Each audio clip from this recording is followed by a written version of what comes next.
सकाळी उठून फ्रेश झाल्यावर घरसुद्धा स्वच्छ असावं, त्यामुळे मी पहिला घरातील कचरा काढून घेते. आणि पावसाचे दिवस असल्यामुळे ना गॅलरीमधून येणाऱ्या थंड हवेमुळे या दोघींना झोप इतकी गाढ लागते की त्या लवकर उठायचं नावच घेत नाहीत आणि अगदी पांघरुणामध्ये मस्त पडून राहतात.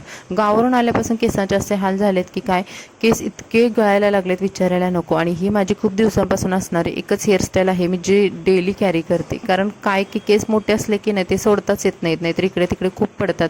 त्यानंतर स्वामींना नमस्कार केला आणि माझ्या दिवसाची छान अशी सुरुवात झाली. मंदिराची सुद्धा अजून अवस्था तुम्ही बघाल, अजूनही आमच्याकडून काही त्याचं झालेलं नाही. त्यानंतर शाबू भिजत घातला होता. आज आमचा कोणाचाही उपवास नव्हता, पण म्हटलं थोडंसं नाश्त्याला चेंज म्हणून मी आज खिचडी बनवणार होती. शेंगदाण्याचा कूट बघितला तर तो पूर्ण संपला होता. म्हटलं मग एवढा थोडा होता तो तर पुरणार नाही, मग शेंगदाण्याचा कूट करायला घेतला.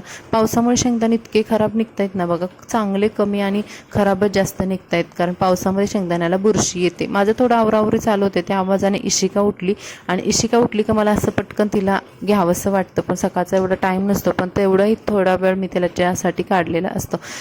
इशिका उठली का तिचे असे उद्योग चालू असतात. माझा स्वयंपाक वरती कट्ट्यावर चालू असला तर त्याशी सिलेंडरच्या आतमध्ये लपून बसते की हल्ली ती सापडतच नाही आहेत. खिचडी बनवून झाली. खिचडी अशी मस्त केली होती की ती उपवासाची नसल्यामुळे त्याच्यात जिरे, कढीपत्ता, कोथिंबीर घातली होती आणि तशी खिचडी खरंच खूप छान लागते. तुम्ही सुद्धा एकदा करून बघा.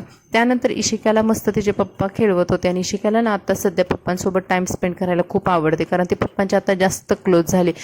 मी कोणतंही काम करायचं असतं तर त्याच्यामध्ये तिला हात घालायचाच असतो, कारण ना तिला कसं झालेलं असतं की घरात खेळायला दुसऱ्या कोणी मैत्रिणी नाही आहेत. मग काय असेल ते मम्मासोबत दिवसभर तिचं रुटीन चालू असतं. खिचडी ताटामध्ये वाढून घेतली आणि त्याच्यासोबत मी खजूरसुद्धा घेतली, कारण हेल्थ खूप गरजेचे आहे. पावसाळ्यामध्ये तर ती जपणं जास्त, कारण पावसामध्ये आजारपणाचं प्रमाण जास्त वाढते. इशिकाला सुद्धा थोडी खिचडी दिली, कारण तिला ना खिचडी हा प्रकार थोडासा जड आहे आणि पहिल्यांदाच आहे तिच्यासाठी, पण खेळते आणि त्याच्यासोबत थोडं ती खात पण होती. त्यानंतर पेढे माझ्या मैत्रिणीने एका स्कूटी घेतली होती, त्याचे पेढे आले होते आणि ते पेढे यांनी आणले होते घरी. इशिकाला थोडा दिला, पण तिला साखरेचं जास्त देत नसल्यामुळे ना इशिका खातच नाही. यांना जॉबला जाताना ना पहिली इशिका त्यांना बाय करायची, पण आज मला बाय करत होते, कारण तिला पप्पांसोबत बाहेर जायचं होतं आणि बाहेर एवढा पाऊस पडतो की विचारायला नको. मी आणि इशिका गॅलरीमध्ये उभं राहून असं पावसाचा आनंद घेत असतो आणि विचार पण करतो की पावसामध्ये लोक कसे काम करत असतील विचारे.